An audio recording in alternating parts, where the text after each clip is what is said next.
Good morning, everyone. This is Jeffe Kennedy, author of Fantasy Romance and Romantic Fantasy. I'm here with my first cup of coffee.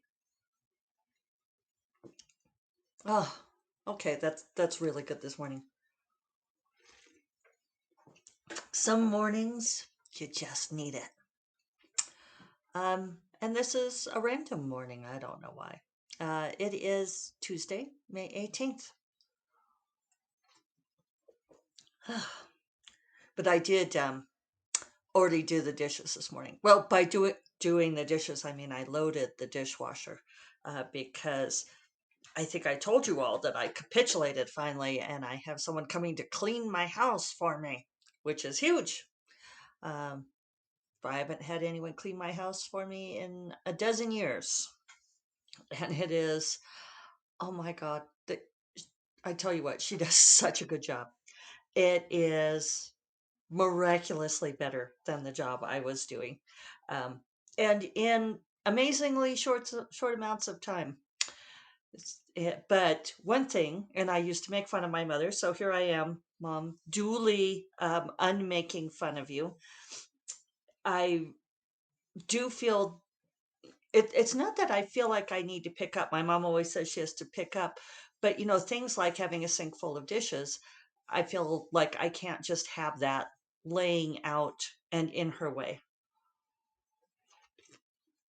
So I was behind on getting the dishes done. So now I've loaded the dishwasher and I can unload it and put any further dishes in there so they are out of her way. Um, I'll before 8 in the morning. That's not too bad. And I'm very happy because I am have put a pause on the home reno projects. I've got all of my art rehung.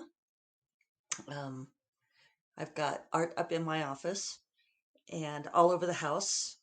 We had a bunch of art that we had stored when we moved in 2009, and I even like organized the box. It's like, oh, past Jeffe, what were you thinking? It was art unused as of September '09. I was like, I actually knew that, but thank you for labeling it. I think I labeled it because I was thinking if I had it for a certain amount of time, I would, without putting it up, I would get rid of it. Some sort of organized thought like that, which clearly did not pan out. But I did get a few things out of there.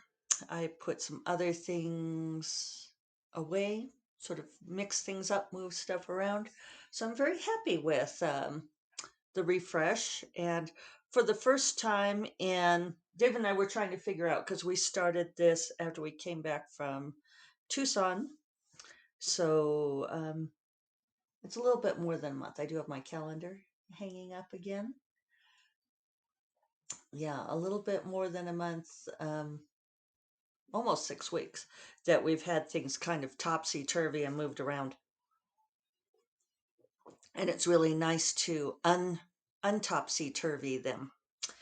Um, so yeah, you guys know how that is when you're like living in chaos. I'm clearly not a eat off the floors kind of housekeeper. I always think that's a funny thing to say. Oh, her kitchen is so clean you could eat off the floor. It's like nobody wants to eat off the floor. Why would you put effort into doing something that is not necessary? I know it's a metaphor, but you guys get my point, right? It's like it's almost a metaphor for a woman spending a huge amount of effort to achieve some level that people hold up as admirable, but that it's actually providing use to absolutely nobody, right? It's like women's funerals. They used to do it in Wyoming all the time. I think, and now I think it's a Wyoming thing. But they would always say, "Oh, she was a great housekeeper, and she loved spending time with her grandchildren." It's like this is the sum total of a human being's life. This is all you can think about them. And I thought then that I really didn't want anybody to talk about what kind of housekeeper I was after I was gone. But of course, now I'm talking about it now, and you guys all know that I am a crappy housekeeper as far as deep cleaning. I am I like things neat. I like to have my desk cleared off. I don't like clutter. I don't like chaos. And so it's just so nice to have it like de-chaosed. Uh, David's brother and his wife are coming to visit. Well, they should arrive late Sunday,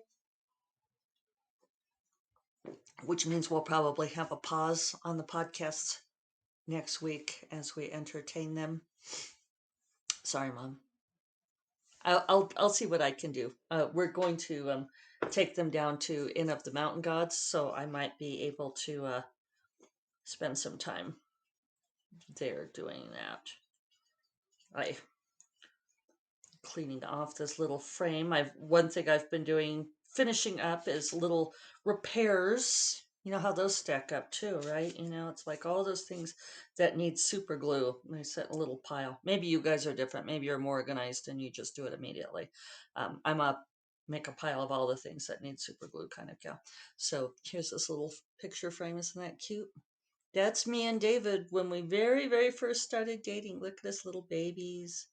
Yes, he has the Fu Manchu mustache. What's at my mother's house in Denver? Funny. This little border is always coming off, but it's super glued now and it looks very nice. So I can put that out. You guys aren't here to hear about housekeeping, right? Actually, I love how you guys always send me messages saying that you are here for all of the things that are the brand here at First Cup of Coffee. I've got a note here. What did I? Oh, that's just about the David Cochran stuff and subgenres and taxonomy. That can go in the throwaway pile. Already talked about all that stuff. Yeah, so it's good to have things back in order. I was glad to finish that yesterday, but I did not finish the dishes. Got those finished today. Shall we talk earrings? So these are really fun, aren't they? For those of you not on video, they are huge danglies, almost to the point of touching my shoulder. These were in my mom's jewelry collection. And so you could see that they are a very long, like, what would that be? Probably 3 inches wire that's bent. So they're not a straight dangle. They have a little bit of an arc to it because there's some spring to the wire. So they have a nice bounciness in the ear. And they're just that simple wire with a silver bead at the bottom, a big silver sort of pearlescent gray is probably more accurate. Uh, but these go with everything. And I have a particular outfit I like to wear them with, but it was way too much of an outfit to be wearing for a day of writing. So, but they are fun, and actually they don't easily. Well, they do tend to come out, try to slide out, but usually they're heavy enough that I feel it. Famous last words. Next thing you know, I will have lost one that way. So I did get my 3K on Promised Queen. Whoops. On Bright Familiar yesterday. Promised Queen releases a week from today. Isn't that amazing? As part of the release day celebrations, I will be doing an online event at the Ripped Bodice. Jennifer Estep and I are going to be in conversation. I love how they put it that way. In conversation. It means we'll be gabbing at each other, talking all things fantasy romance. Should be fun. I need to put up the graphic everywhere. Jennifer's much better at sharing stuff than I am. She schedules stuff. She's always telling me, you should use this. See, I didn't even retain it, whatever she told me that I should use to schedule stuff. I don't. I've still got cling to this idea that social media is authentic if I'm spontaneous and do it as I feel like it. Yeah, maybe I'm wrong. You know me, I'm not a great marketer. Marketing and housekeeping. We're on a theme today. All the things Jeffy's not really good at. There's also a theme because Jeffy is not good at them because she doesn't care. We had a huge storm come through yesterday. I mentioned on yesterday's podcast that the atmosphere was all turbulent. Um, by midday, it got very, very dark. The clouds all came in, and then we had a massive storm, lots of lightning, rain, and so much hail that it looked like it had snowed. Um, my plants seem to be fine. One of my hanging petunias took a bit of a battering, but I think it'll just throw up some new blooms here soon. So I think it'll be all right. Hummingbird is out there on the feeder, so everybody survived. It's funny to watch the birds fly around when it's hailing. It's like, get out, don't let that hailstone hit you.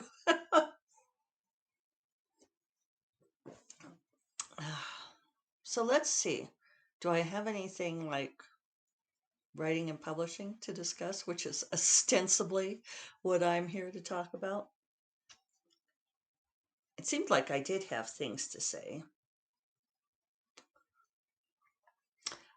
I'm I can't. I do have news. We have not completely signed the contract yet, but it looks like all six Sorceress Moon's books will be available in audio. Woohoo!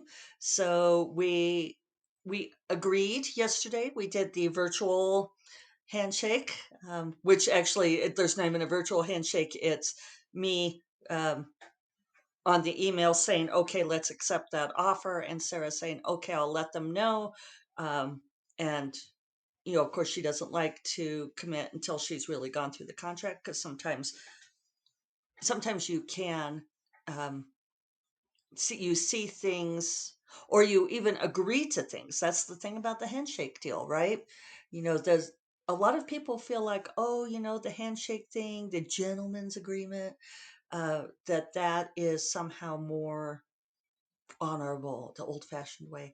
The thing about handshake deals is they're not accepted in court and nothing's written down, right? There are a lot of agents, even still, who represent their clients based on a handshake deal. And and I'll tell you what, some of them get offended if their clients say that they would like a contract. They're like, all the risk is on my side, so why do you need a contract? I would not let those people represent you. I mean, that's where I stand. There's nothing wrong with having a business contract. And if somebody tells you that you don't really need a contract because all the risk is on their side, then you might wonder why you just bought some swampland, right? I love those old jokes, like I have a bridge you could buy. Or swampland, that those were like real cons back in the day where people would like sell a parcel of land sight unseen and it would turn out to be a swamp, which is a little bit of a running joke in Dark Wizard and Bright Familiar. I really dig into the swamp thing, so to speak, in Bright Familiar, and it's fun. But bridges, apparently, I don't know. There must have been like people selling deeds to like the Brooklyn Bridge, or I don't know. Still, so that's the thing with agents. The other thing that's been very interesting about this audio deal is that I talked to several different writer friends about the pros and cons. It's not an awesome deal, it's not an amazing deal, but it is money, and they will invest in putting it into audio for me, which for six books would cost me a fair penny. It would cost me probably about $15,000. I did have a friend who offered to help me out with mastering, and it would have cost me significantly less if I had done the reading. But this is something I talk about, right? Is the time versus money. The time for me to read those books myself is time that I could spend writing.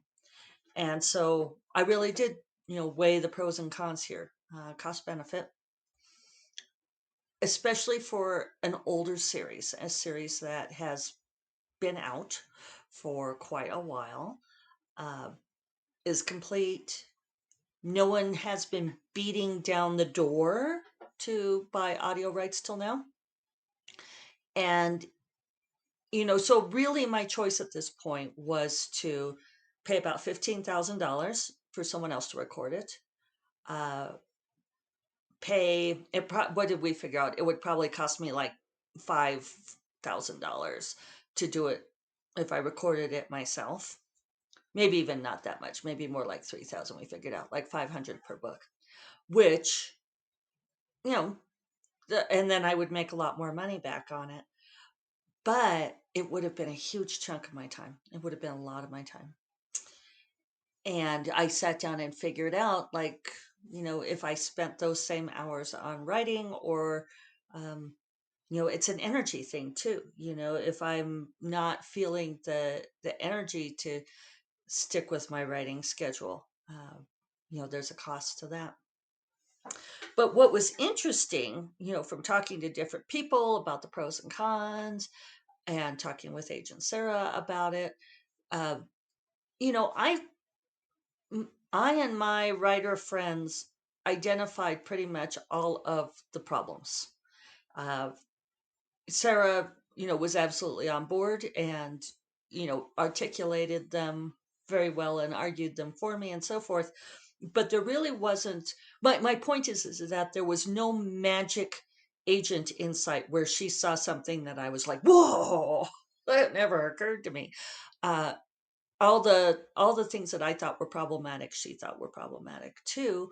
Um, but what's interesting is a lot of the questions that she's taken back, and this is a fairly new company doing this. We're the first people to ask these questions.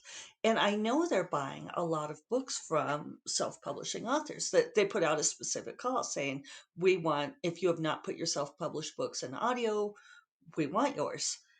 And so there are all of these authors who apparently have never asked some of these questions. And we have negotiated for certain things that I think I'm the only person who's asked for them. And it's like, really? You guys didn't ask for these things? So all of this is by way of saying that, I mean, there's going to be two sets of voices shrieking on this particular topic. That I know that there are all kinds of business-minded self-publishers out there who are going to say to me that I'm a fool for selling the rights to these audiobooks as cheaply as I did. That if I had invested my own money in them, that I would have made that money back. And that's probably true. I would have made the money back. But I would not have made it back for probably 3 to 5 years. So, and then there was also having that money up front to do it, and also, or my time effort, which is valuable also. But then there's this flip side where it's like, okay, I can see that this is probably not the smartest business choice, but I have reasons for making it. But then there are clearly all of these authors who have not asked for basic, and I don't want to say what they are, but really basic things, questions about this deal. And it's like, so, I mean, there's got to be a middle road, guys, right? I'm Ms. Middle Road. Let's find the balance between the two. You do not have to be on the side of you're a fool if you sell your rights. You should do everything yourself and make all your own money. That's one end of the extreme. But then the other end is la di da. Oh yes, I'll sell these rights. And hey, Trelay, you still got to be smart about what you're doing. So thus endeth our sermon. Um, I will remind you all that First Cup of Coffee is part of the Frolic Media Podcast Network, and you will find more podcasts that you love at frolic.media/podcasts. And I will talk to you all Thursday. Take care. Bye bye.